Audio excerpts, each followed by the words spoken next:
नमस्कार दोस्तों। आइए सुनते हैं कभी ना खत्म होने वाली कहानी। पुराने जमाने में एक राजा था। राजा ऐसा भाग्यवान कि उसके राज्य में कोई दीन दुखी न था। सब खुशहाल थे। कोई अपराध नहीं, चोरी डकैती नहीं। सब तरफ बस अमन चैन। राज्य की सीमाओं से बाहर जो दूसरे राज्य थे, उनसे भी उसके मित्रतापूर्ण संबंध थे। किसी से कोई शत्रुता नहीं थी। यानी न राज्य के भीतर से और न बाहर से उसे किसी तरह का कोई खुटका न था। अब ये सब पीएरएच सुनकर आपको लग रहा होगा कि यह राजा तो बहुत ही प्रसन्न और मौज में रहता होगा, तो ऐसा बिल्कुल न था। राजा अक्सर उदास रहता था, क्योंकि उसके जीवन में अमन चैन की मात्रा इतनी ज्यादा थी कि उसके पास करने के लिए कोई काम ही न होता था।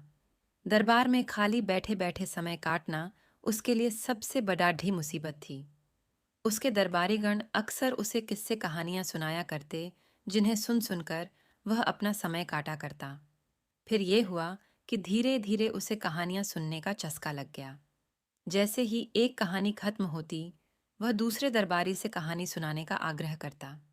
दूसरा खत्म करता तो तीसरे का मुंह ताकने लगता। किंतु दरबारी आखिर कितनी कहानियां सुना सकते थे। सो आखिर एक दिन उनकी कहानियां खत्म हो गईं। अब तो राजा बड्ढा परेशान, उसका समय काटे न कटे। अब भी दरबारी उसके लिए छोटी मोटी कहानियां बनाकर लाते और सुनाते, किंतु उनसे उसका जी न भरता था, बल्कि उसकी कहानी सुनने की प्यास और बेया राच जाती थी। वह चाहता था कि कोई उसे ऐसी कहानी सुनाए, इतनी लंबी कहानी सुनाए कि जिससे उसका जी भर जाए। आखिर जब उसे अपने दरबार में कोई ऐसा कहानी सुनाने वाला न मिला, तब एक दिन उसने राज्य भर में मुनादी करवा दी कि जो भी उसे खूब लंबी कहानी सुनाएगा, जिसे सुनकर उसकी कहानी सुनने की प्यास बुझ जाए, तो उसके साथ वह अपनी बेटी अर्थात राजकुमारी का विवाह कर देगा और अपना उत्तराधिकारी बना देगा। किंतु उसने इस घोषणा के साथ एक शर्त भी लगा दी कि यदि कहानी पर्याप्त लंबी न हुई, अर्थात जिसे सुनकर राजा का जी न भरा, तो उस आदमी को जिंदगी भर के लिए जेल में चक्की पीसने के लिए डाल दिया जाएगा। राजा की बेटी बहुत सुंदर थी। कहानी सुनाने के पुरस्कार के रूप में उससे विवाह की बात सुनकर कई लोगों के मन में लालच पैदा हुआ, किंतु असफल होने पर जेल जाने की शर्त सुनकर मन मसोस कर रह गए। दरअसल राजा कहानी सुनने का कितना बड़ा शौकीन है, ये बात राज्य भर में सभी लोग जानते थे। उसका जी भरना कोई आसान काम न था। बड़ेडी हिम्मत करके एक आदमी सामने आया।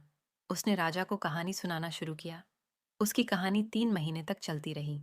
राजा बड्डे चाव से सुनता रहा, लेकिन आखिरकार एक दिन उसकी कल्पना शक्ति ने जवाब दे दिया और वह कहानी को आगे बढ़ाने में असमर्थ हो गया।